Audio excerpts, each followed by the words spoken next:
GPB, winner of 11 Emmy Awards, including Station Excellence. Thank you for your support.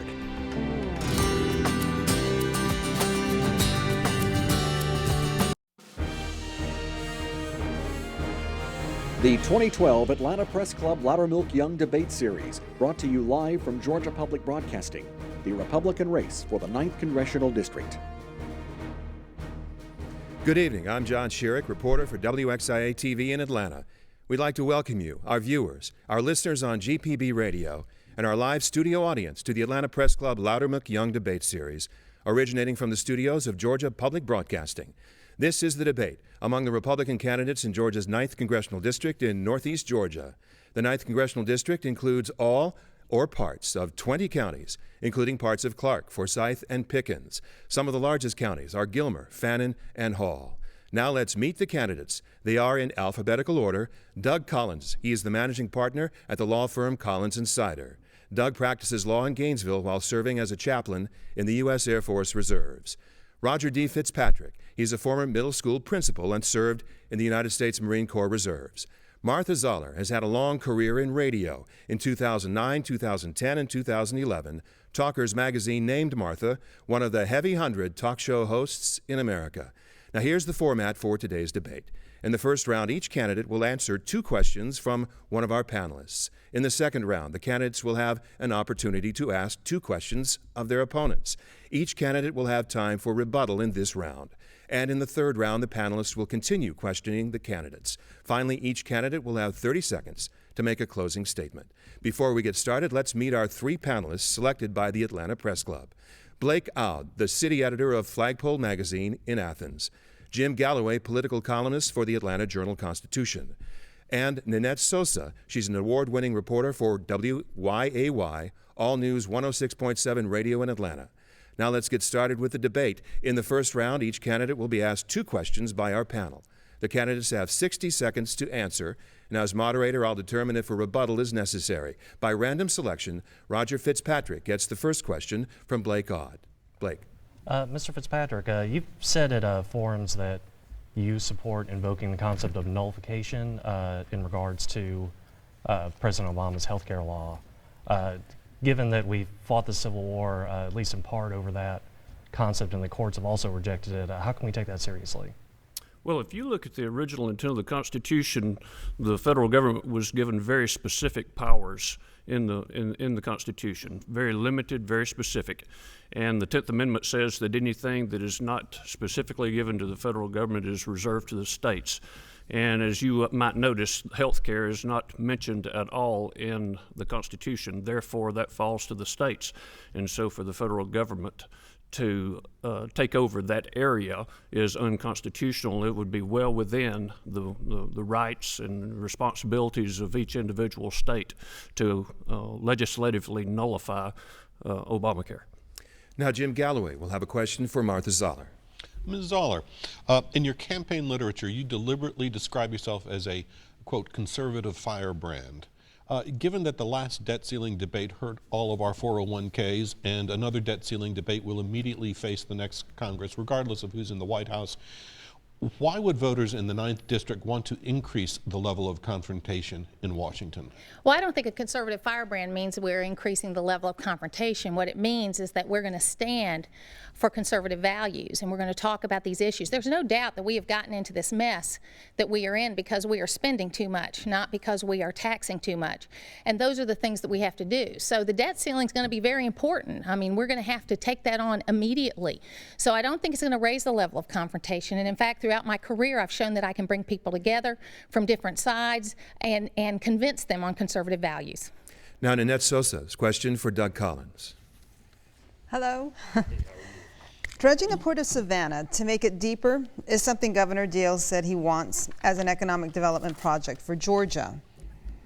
President Obama, he's pretty much has ordered that on a fast-track review of the $650 million project, signaling that he supports it as well.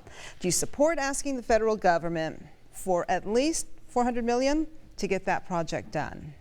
Well, that's a great question for Georgia, and it's a great question that we've been working on in the state legislature now for the last few years, because we've been preparing and also budgeting items for that in preparation to show Georgia's commitment to the Port of Savannah, which we believe not only is a Georgia issue, but it's a South issue and a national issue, and that's why I believe it's part of what should be considered at a national level.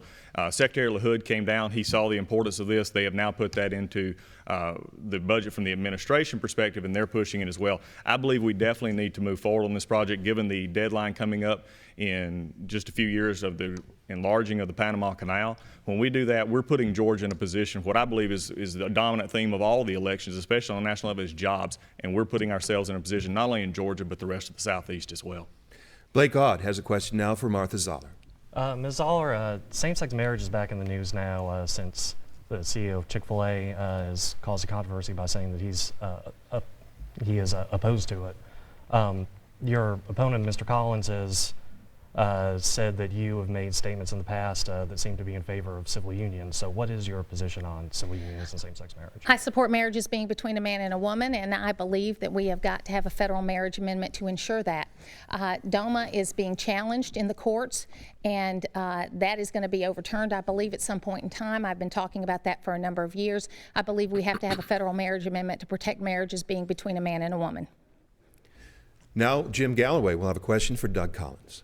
Mr. Collins, in your literature, you describe yourself as a consistent conservative, and in an email last week, you touted your endorsement by House Speaker David Ralston and perhaps 20 or so current and past members of the General Assembly. During this current debate over T-SPLOS and ethics in the state capitol, the legislature hasn't fared too well in public opinion. Why should these endorsements inspire voters in the 9th District to vote for you? Well, I think it's a wonderful question, because I look at the record in the state legislature the past 6 years since I have been there. And one of the things that we have done, and I've been a part of that, is actually we've lowered taxes in Georgia. The people of Georgia right now are paying less taxes than when we came in. We're also cut spending. And I've also helped author a bill in which we actually eliminated the Department of State Government. If when you look at this, we've also passed zero-based budgeting, in other words, to get a better handle and control over our spending in the state, so each department has to look at itself from the ground up. I think the Republican legislature in the state of Georgia has done exactly what it's supposed to do, and that is balance its budget, it's cut taxes, and it's kept spending, in fact, dropped spending to some of its lowest levels in years. I think that's why the people can trust Doug Collins to go to Washington and not only cut taxes and not only work to bring down spending, but to be a man of what I've actually said and what I've actually done. Consistent conservative action means what I have taken in Georgia, we can take to Washington and begin to go in that process up there, because that's what happens in Washington. It's not a spending issue, it's not a revenue issue in Washington, it's a spending issue. Our final question in this round will be Nanette Sosa's question for Roger Fitzpatrick. Georgia's been hit especially hard in the down economy with some of the highest unemployment numbers in the state. What are you going to do to create jobs for Georgians looking to get back to work? Well, I think that anything that is done for Georgia would also be good for the rest of the country. And there are a couple of things that come immediately to mind. One is implementation of the fair tax. By eliminating all forms of taxation with the exception of a fair tax, that would reduce the penalties that you would have in many aspects. It would eliminate corporate taxes. It would eliminate capital gains taxes. And by reducing corporate tax to zero, I think that would create an atmosphere that would be very attractive for corporations to come back to the United States, and therefore create jobs for not only Georgians but for the rest of the nation as well. Another thing that we could do is to eliminate a vast number of regulations that are choking small businesses and business in general. The EPA has grown into an agency that is not advantageous to the business atmosphere in not only Georgia but the United States, and we need to do our best to eliminate those regulations that are adverse to the business climate. Thank you. That concludes round one. It's now time for our candidates to ask questions of one of their opponents. You have 30 seconds for the question, 60 seconds to respond, and 30 seconds for a rebuttal. By random selection, Doug Collins will ask the first question. Thank you. Martha, I'm a little confused. Blake just asked you a question about civil unions and your stance on that. Just so I can clarify and understand what you said, have you ever in the past supported civil unions, and why? No, I've never supported civil unions. I've always supported a federal marriage amendment as protecting marriages between a man and a woman. I do believe DOMA is in trouble as a law, and that's what's really protecting us right now, of not having to recognize same-sex unions from other states. I do believe that the only way to protect marriages between a man and a woman is by having a federal marriage amendment. Mr. Collins, you have a rebuttal?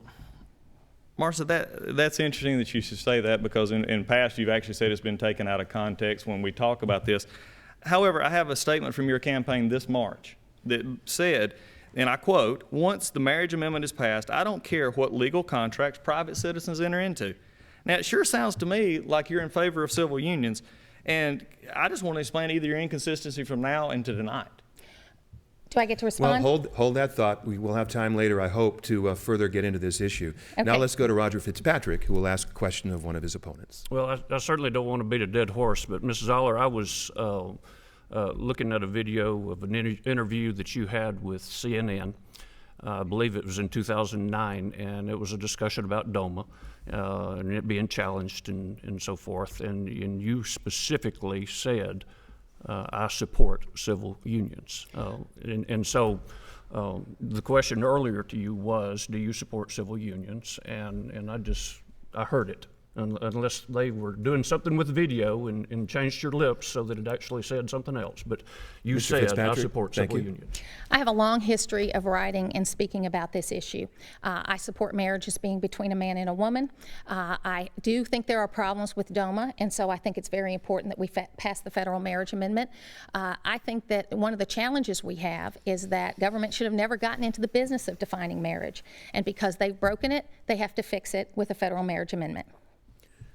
Mr. Fitzpatrick, do you have a rebuttal? I have no question that you support marriage, but the question was, the statement that you made on CNN was, I support civil unions. And so the question to you is, do you support civil unions? And I'd like just a simple yes or no. No, I do not.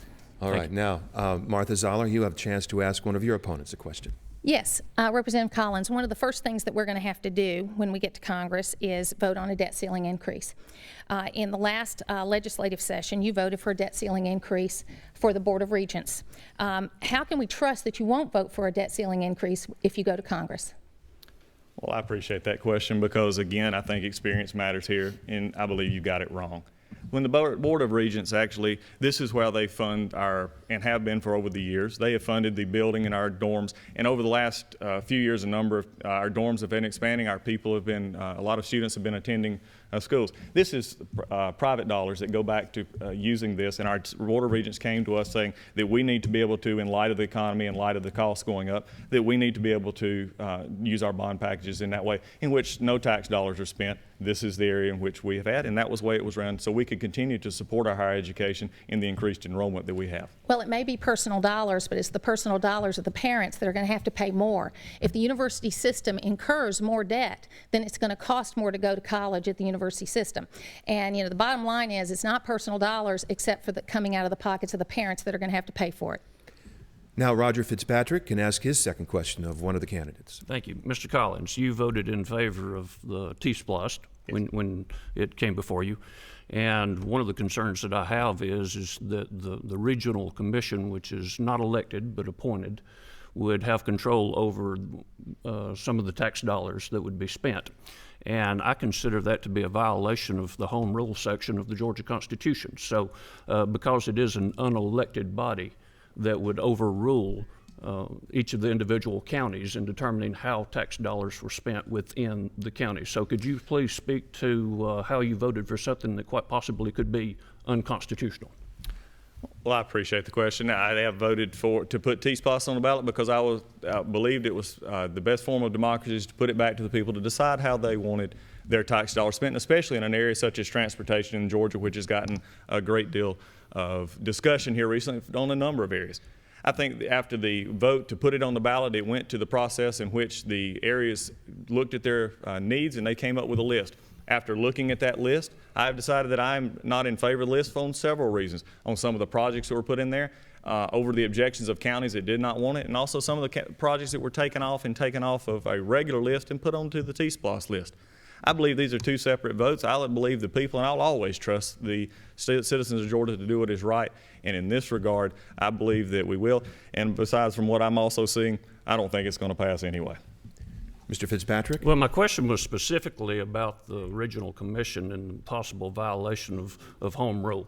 A county could vote down the T-Splosh 100%, and yet it could possibly be imposed on them because it's original up or down. And not only that, but the commission could quite possibly tell a county where to spend their money without the county having any say in it. So you did not answer my question in regard to the regional commission. Now our next question comes from Doug Collins. Roger. Yes, sir. Have you in the past, or before you became a candidate for office, or after you became a candidate, ever publicly expressed your support for civil unions, or have you ever said that you do not believe that abortion should be illegal? I have never expressed support for civil unions. I am in favor of a relationship being between one man and one woman, and that is the only kind of relationship that needs to be recognized. And obviously marriage needs to be between one man and one woman. But and I do not sanction partnership relationships, even in receiving benefits, even if it has to do with opposite sex couples. If someone is not married, then they should not have benefits given to them. In terms of abortion, I am endorsed by Georgia Right to Life. Their stance is that all abortions should be illegal with the exception of the health of the mother, and that is what I believe in. Mr. Collins, do you have a rebuttal? Well, I appreciate that, Roger, and I appreciate your consistency on the issue. I appreciate your stand on the issue, because I believe that where we are in our country right now, these moral issues, not only our fiscal issues, are a sliding away, and I appreciate your stand on that, and I appreciate your answer. Thank you. Our final question in this round comes from Martha Zoller. Roger, you know, we're both kind of firebrand conservatives as far as the Constitution is concerned. And on the campaign trail, you've talked often about the Constitution. What did you do before you were a candidate to help further constitutional values? As an educator, I would hope that I had something to do with molding the minds of children as they were growing up and moving into society. I consider being an educator one of the highest callings that there can be, because it falls upon the classroom teacher to prepare those children to be productive members of society so that we can continue to grow as a society, as the United States. And you know, and I appreciate that answer, and I know that you have. And I, as a mom of 4 children that attended public schools, I appreciate teachers and administrators that have taken that position. And as I have for more than 2 decades, I have been furthering constitutional values and teaching those to my children and also mentoring other children. So thank you for that answer. Thank you. That concludes our second round of questioning. For those who may be joining our program in progress, this is the debate among the candidates, the Republican candidates, in the primary election for Georgia's 9th Congressional District. For our third round, we're going to return to our panel of journalists who will ask questions of the candidate of his or her choice. Candidates will be allowed 60 seconds to respond. As moderator, I'll determine if an opposing candidate will be given 30 seconds for a rebuttal. We'll begin this round with a question from Blake Aud. I'd actually like to hear from all 3 candidates on this, but all 3 of you support the fair tax, as we've discussed earlier, but that's something that's never gotten nearly enough support to be able to actually pass it. So what would you do to get that legislation actually passed? Mr. Collins, why don't you go ahead and begin? I appreciate that. Yes, Blake, I do support the fair tax. I believe it's a movement in our country toward a consumption base, which not only eliminates the IRS, but also I think puts us in a better financial position. It's never moved forward. It has actually had a committee hearing this year, which I think is good. I think one of the issues that we need to look at, and is being in the Congress, is not only just being a co-sponsor, but being an advocate while you are there and actually pushing the debate further through committee meetings, or asking leadership for votes and pressuring leadership for votes. That is what needs to be discussed in this time. I believe that being not only a co-sponsor, but also being an advocate for, will be what begins to move Congress, and also begins to move people when they have a better understanding of what the fair tax is and how it will benefit our country in a variety of ways, especially from the job perspective. When we take off the tax on corporations and allow jobs to be created, again, we go back to a need in this country, as we've worked on here in the state of Georgia. Jobs have to be created. I believe the fair tax is the way to do that. Mr. Fitzpatrick. Anytime that you have an issue that doesn't enjoy widespread support, but it's something that you feel very strongly about. The way that you garner support is by having conversations with members of Congress or whatever group you may be working with. And that's where it's going to have to take place. We've got to get away from the partisan bickering. We've got to get away from drawing lines in the sand and vowing never to cross those lines. We've got to be able to have conversations, and I mean meaningful conversations. I'm not talking about the rhetoric that goes on the floor that you see on C-SPAN or other television networks. We've got to have conversations between individuals, groups, to make sure that we come to an understanding and an agreement about what is good for America. The fair tax is something that is fair for America. Right now we have half of the population not paying into the revenue, and fair tax would be a much better way to make it fair. Ms. Zoller. You know, as a conservative firebrand where I was just not building my career, but I was building a community for more than a decade, I have been working on the fair tax. I have rallied in Washington. I have lobbied in Washington. I have brought people to the cause. I rode on a bus all the way to Washington, D.C. with a whole lot of people and learned I'm a little too old to be sleeping on a bus these days. But I have worked for the fair tax. I wish we had a president that was supporting the fair tax, but we don't. So in order to move it forward in Congress, I'm going to do what I've been doing all along, is I'm going to be lobbying, I'm going to be convincing, and I'm going to be talking to folks about what they're going to do regarding supporting the fair tax, because it is the best way to bring jobs back to this country, to bring manufacturing back to this country, and to be able to really have the American dream again. Because the American dream is under siege, and it's not about the 99% or the 1%. It is about whether your children or grandchildren are going to be able to have as good or better opportunities as you did, and the fair tax is the way to accomplish that. Our next question comes from Jim Galloway. Candidates, on Fox News Sunday this morning, U.S. Supreme Court Justice Antonin Scalia said the door was open for states to pass some forms of gun control legislation. We have long said that the First Amendment gives no one the right to shout fire in a crowded theater. My simple question for each one of you is, does the Second Amendment include the right to carry a 100-round drum of ammunition and the tool to fire it into a crowded theater? Starting with you, Ms. Zoller. Well, I support the Second Amendment rights, and I do not believe that we need to be limiting access to guns. I believe we need to be dealing with the people who commit the crimes. So that's a very simple issue. Mr. Fitzpatrick? Oh, I agree. The Second Amendment says that we have the right to keep and bear arms. And the problem that we have here is that we have those of a liberal bent who think that guns are the issue. Well, no matter how many rounds you can fit into a magazine, the gun is not what's actually causing the crime. It is the person holding the gun. We need to deal with people rather than dealing with the actual firearms. By having programs that would help to encourage citizenship and respect for one another, that's where we need to go, not taking guns out of the hands of lawful people. Mr. Collins. Here we go again. Another disaster, another misuse of a firearm by someone who had a homicidal tendency, wanted to make a name for themselves or whatever reason they wanted to have. And the first reaction, whether it be from a Supreme Court justice or from others, especially liberals on Capitol Hill, is let's just take care of the guns. Let's keep the clip size smaller. Let's change the definition of assault rifle. I think what we've got to deal with here is the Second Amendment is a right that needs protecting. It is a right that is guaranteed to us. And what we can't have every time something goes wrong is another debate on what do we need to do about the very fundamentals of our Second Amendment rights. I don't believe that that's the answer to go. That's not something that I would support. And as the only candidate endorsed by the NRA in this race, I would not support anything that would take away from our fundamental Second Amendment right. Nanette Sosa, it's your turn to ask a question now. For all the candidates as well, we'll go back to the fair tax. The proposed fair tax is a tax on all goods and services. Got that part. But that also means that illegal immigrants would pay just as much tax as everybody else. Would you support a social safety net for those who are most vulnerable, like undocumented workers? Mr. Fitzpatrick? I don't know why we would need to have a safety net. Now, there is a provision in place called a prebate for those that are in the lower income levels, that they would get a monthly check based on the poverty rate and the number of people that are in the household to help offset the cost of paying the fair tax. But they're illegal. They're getting paid.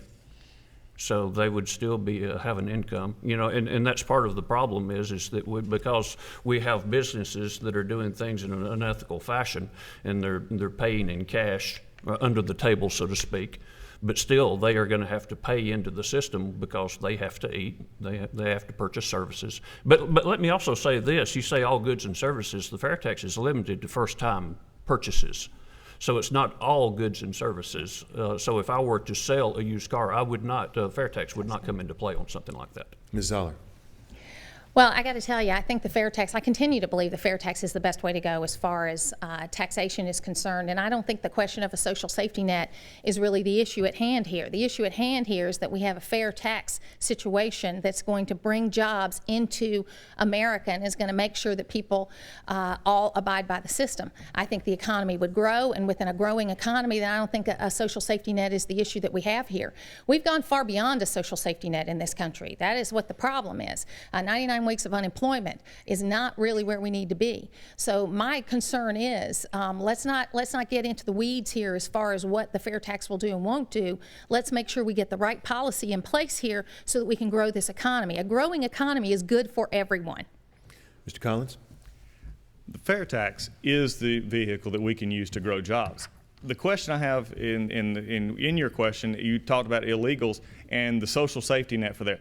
My question is what are we doing for those Americans who are here legally, who are born and raised here? What are we doing in their tax system, and what are we doing to create jobs that our people here can have? I think the concern is here is not only the fair tax would create jobs, the fair tax would capture that, and the safety net is built in our economy. I think we have a dependency generation. I'm the one at this point is sitting here saying I'm frustrated with our government actually continuing the programs and processes that seem to give away and discourage work.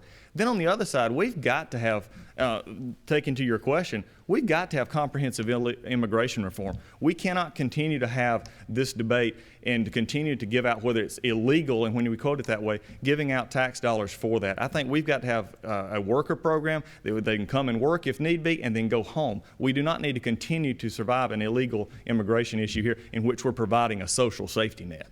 Our next question from Blake Odd.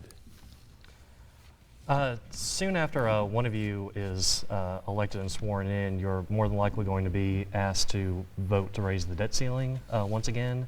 Are there any circumstances under which any of you would vote to raise the debt ceiling, any package of spending cuts, for example? Mr. Collins, I think it's your turn to go first. Under the current situation, the discussion that was had last year, no. The raise that we've got to an issue of spending, and we have got to cut spending. We have got to get our spending under control. In fact, we don't have to get it under control. We've got to start making massive cuts. The problem in our budget is not the revenue coming in. The problem is how we are spending it. And in the state level, that's what we've actually done. We've cut taxes in the state of Georgia. We've actually balanced the budget and cut spending in the state of Georgia. That's what we have done here, and that is what I believe is just good Georgia common sense that needs to go to Washington. Instead of looking to raise that debt ceiling, we need to begin taking down the debt ceiling and taking down the spending instead of looking automatically to raising a debt ceiling, which is already too high to begin with. Ms. Zoller? Well, bottom line is I would vote no. I would not vote in any circumstances to raise the debt ceiling at this point in time. And the bottom line is, too, that the Congress is full of state legislators who balanced budgets while they were in the state legislature but never did it while they were in Congress. It's time to send a different kind of person to Congress. It's time to send a conservative firebrand that has worked with people and have grown communities. That's what we have to do, not raise the debt ceiling. And I'd like to comment. It is. Well, let's hear from Mr. Fitzpatrick, and then let's continue. Thank you very much. No, there's no circumstance where I would vote to raise the debt ceiling. The problem is, as has been stated before and will be stated again, we do not have a revenue problem, we have a spending problem. And if you look at obligations of the federal government in the coming years between Medicare and Social Security alone, we have obligations of over $100 trillion that the federal government is obligated to. Obviously, our economy is not going to be able to take care of that kind of obligation. So we are going to have cuts. And I'd have to ask the question, if the federal government were to shut down, what would happen? This is such a crucial issue. Why don't we give each of you 30 seconds for a rebuttal, beginning with Mr. Collins? Well, I think it was interesting in Martha's answer is talking about sending state legislators. When you look to Georgia, I believe Georgia is a wonderful place to take legislators from Georgia who go to Washington, such as Tom Graves, such as Tom Price, Lynn Westmoreland, Austin Scott, Phil Gingrey, these folks who've actually balanced budgets on the state level. I want to see those folks in Washington. I want to join my colleagues up there who I actually served with to begin this cut, because I believe that is where we are, because we've had good ideas here, and the Republican legislature and this Republican governor have done a lot to cut spending and cut taxes. I believe those are good places to start, and that's why I believe I'm the best qualified for this race. Ms. Zoller? Well, you mentioned Tom Graves a lot on the campaign trail, but you actually gave money to his opponent. If you had had your way, Tom Graves would not have been elected to Congress. So there are a lot of things that we need to look at with this. But the bottom line is the debt ceiling is very important, and we have to not vote to increase the debt ceiling. We have to cut spending, and we have to have bold reform in every other region. Mr. Fitzpatrick? It's real easy to say that when I go to Washington, I'm going to take care of your benefits. But I'm going to be very truthful with you. Your benefits will have to be cut. If you are on Medicaid, Medicare, Social Security, if you are younger than a certain age, then benefits will have to be cut by nature. There's no way that the United States government can spend over $100 trillion in obligations in Medicare and Social Security. So we will have to make cuts. Jim Galloway. A question from Jim Galloway now. Candidates, let's stay on finances for a little bit. All of you are familiar with U.S. Senator Saxby Chambliss's bipartisan effort to address a $16 trillion federal deficit using the findings of the Simpson-Bowles Deficit Commission as its basis. Now, I think we can all assume here that all three of you favor deep cuts in spending. That's a given. Would you also support the elimination of significant tax loopholes, which would raise taxes on some individuals and corporations, if closing those loopholes would result in lower tax rates for the rest of us? Question for all three, so let's do Fitzpatrick, Zoller, and Collins. Well, see, you're assuming that the current tax code is going to stay in place. And what I'm going to advocate for is the fair tax, in which case all of those loopholes would be eliminated. So it would be a moot point if we go to the fair tax. And I firmly believe that as we go to a fair tax, then the revenue is going to increase tremendously. That is one of the ways that we can actually bring in enough revenue to meet several of our obligations without having to make as severe tax cuts, spending cuts. Now, if we continue with the current tax code, obviously there might be some loopholes that need to be closed, but you're still trying to fix a system that is broken and cannot be fixed by closing loopholes and so forth. The best way to do it is to go to a fair tax. You know, one of the things that I did on this campaign is that we put out a platform called the Map for Prosperity, where we talk in detail about all of these issues. And I would have liked to have seen Senator Chambliss's plan debated, but it was shut down. It was shut down by a United States Senate with a majority leader, Harry Reid, that really doesn't want to see anything come to the floor and be debated. We need to get back to Civics 101, where we pass things in the House, we pass things in the Senate, they go to conference committee, and then that's where the compromise happens. So the bottom line is, I would really like to have seen Saxby Chambliss's plan debated. I don't know if I would have supported it or not, because it didn't have the opportunity to get to the floor and really be debated. But I do think that we have to look at this, and spending is the problem, not revenue. But I would support something like what Paul Ryan has looked at with cut, cap, and balance, where you cut the spending, you cap the at the 18% GDP, and then you balance the budget, but also flattening out the tax rates and getting rid of some of the loopholes. I would support that. Mr. Collins. I think, Jim, we go back to the same issue when you get into this plan. I believe he put forth a plan that would begin to be debated and needs to be debated. I think since it never got there, I still think we've got to look at the issue of whether you deal with it in our coming up budget, and all of us, one of us will be elected this, right? I plan on it being me, and dealing with this issue of spending cuts. And you made the comment that we're all in favor of massive spending cuts. That's where it's got to start, because the conversation in Washington always turns from this: massive spending cuts, but let's deal with some tax decreases here and cut out some loopholes so we have money to do this and it not be as painful. We're no longer in a position to where it's not going to be painful. It's not going to where we've got to make hard decisions, and the people, American people, need to know that we're there to do business by cutting spending and also cutting taxes. And if that means we lower the rate, and the plans have been up there's several that will just lower the rate and look at some of those deductions, then that might be something we could support. But not unless it's unhinged ever from spending, because right now spending is our big issue. And again, everything else is a sidetrack to get our jobs and our economy back going. We've got to be right there. Now a question from Nanette Sosa. And again, to all candidates, much has been made of the divisive climate dominating Congress. Would you be willing to work across the aisle and compromise to get things done on behalf of your constituents? Let's talk with Zoller, then Collins, then Fitzpatrick. You know, people talk about the divisiveness in Congress, and I would argue, yes, there's some of that, but there are more than 30 bills that are relating to jobs in the House of Representatives that passed with a margin of 350 to 400 votes. By anybody's definition, those were bipartisan bills, yet the Senate will not take them up. They will not take them up because Harry Reid has made the decision that having his senators vote on nothing is better than having his senators debate what might be good for the American people. So I would disagree with you to some degree that there's divisiveness, because I think there's opportunity for common ground. You take Obamacare. There were 4 or 5 things, whether it was pre-existing conditions, tort reform, those kinds of things that could have been put together in a package that could have gotten between 60 and 70% support if the president really wanted bipartisan support. Yes, I'm going to work across party lines. There's no doubt about that. I've done that in my history.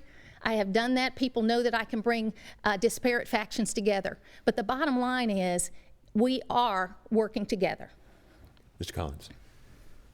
This is something that I believe takes, when you work together and you work in experience. As a governor's floor leader for the last couple of years, we've had many proposals that we've had to work not only with our own Republican caucus, but across the aisle as well with the Democratic caucus. One of those was the HOPE legislation that I authored last year. In fact, one of the things, that was one of the very first things that the governor talked about, we've got to stop the bleeding that was happening in HOPE, and there was over $300 million that was coming out each year. When we began that process, we sat down with the groups involved, including those from across the aisle. And after many weeks of talking about what can we do here and how can we come together on common ground to meet the goal of making it solvent and making it productive for students in the future, we were actually able to come up with a bill in which I was very proud to have the minority leader of the House, Stacey Abrams, sign upon, and had a vast majority of those in both the House and Senate in the House actually vote for this bill. That's where it comes across as working together and understanding that we have common goals that we can come together on, and those are principles that I'll never back up on, but I'll always be willing to talk with people if we can move the goal of consistent conservative government along. Now a question from Blake Odd. Do I get an opportunity? Oh, excuse me, Mr. Fitzpatrick, go ahead. Thank you. I seem Sorry. to be forgotten several times, not just there, but others. You know, there are tremendous opportunities for finding common ground in Congress.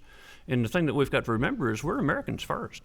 And there are, I don't care whether you have a D next to your name or an R or an I, you know, we can find common ground that we can all agree on. What's good for the United States, what's good for Americans. But the thing of it is, so my standard is always going to be the Constitution. The Founding Fathers had it right, and we've got to go back to that original intent and find out whatever it is that the federal government's supposed to be involved in. And when we do so, then that's the deciding point of whether I can support something or whether I'm going to compromise or not. If it is something that's granted to the federal government, yeah, we've got to go with it. If it's not given to the federal government, no. But there are certain things that you've really got to stand strong on, and one of those is religious liberty, and that's something that is found in the Constitution. And then there are issues of life, and that's found in the Declaration of Independence. So those types of things I would not compromise on. Thank you. Now Blake Odd. There's a bipartisan bill in the House currently that would legalize online gambling. Is that something that any of you would support? And why don't we do 20 seconds apiece because of time? I couldn't hear him. There's a bipartisan bill in the House that would legalize online gambling. Is that something you would support? Mr. Collins, why don't we begin with you? I think 20 seconds apiece. In the U.S. House? Yes, sir. That is not something that I would support in this environment. I would not. Mr. Fitzpatrick? No, I would not support that. Ms. Zoller? I would not support it. It is a state issue. All right, thank you. We have no more time for questions. Each of the Republican candidates in the primary for Georgia's 9th Congressional District will now have 30 seconds for a closing statement. Martha Zoller was randomly selected to make the first statement. Go ahead, please. I'm Martha Zoller. I'm your conservative firebrand Tea Party candidate for Congress. I've been building a community, not just a career, in my lifetime. I have experience in large business and small business, and I've also run my husband's medical practice, so I understand healthcare issues. I want your vote on July 31st. Go to marthaforcongress.com and take a look at the map for prosperity. But get involved in some race, whether it's a Senate race somewhere else, whether it's the presidential race. It is important that we stay involved. I'm Martha Zoller, and I ask for your vote on July 31st. Our next closing statement comes from Roger Fitzpatrick. The Founding Fathers had it right. And when they wrote the Constitution, that was the blueprint that was used to make sure that our country became the greatest nation on the face of the earth. And the way that we are going to return to a level of greatness is to follow the Constitution according to the original intent. Elect me to Congress, and I will make sure that we follow the Constitution, because that is the path to making sure that we do remain the greatest nation on the face of the earth. I ask for your vote. Thank you. Our final closing statement comes from Doug Collins. I got into this race because I am upset and just downright frustrated with our federal government. I got in this race because of three people: Jordan, Copeland, and Cameron. I'm a father and a husband who believes that our country's best days are ahead of us, but we're on the wrong path. As a pastor, as a chaplain in the United States Air Force who served in Iraq, I believe we can move forward. I believe the tough issues are out there, but we can by cutting our spending, cutting our taxes, and looking to get government working again. I want you to go to collinsleads.com. I asked for your vote on this Tuesday, and it's been a pleasure to be here tonight. That concludes our debate. We'd like to remind voters that the primary election will be this coming Tuesday, July 31st. Our thanks to the candidates and to our panel of journalists. We'd also like to thank the Atlanta Press Club for arranging today's debate. For more information about the Atlanta Press Club, you may visit atlantapressclub.org. The debates that air on Georgia Public Broadcasting will be archived on the Press Club's website. This broadcast has been streamed and will be available on demand on GPB's website, gpb.org. I'm John Schierick. Thanks for joining us for the Atlanta Press Club Loudermilk Young Debate Series. Stay with GPB for more debates coming up next.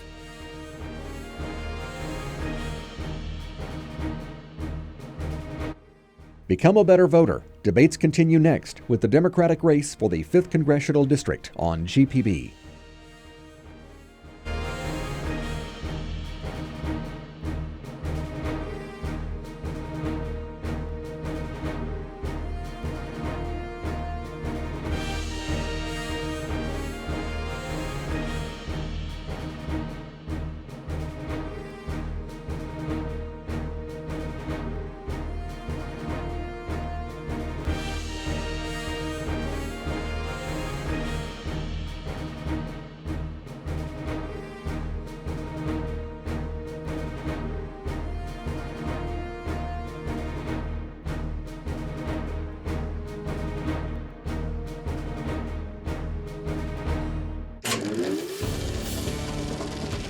This is a GPB original production.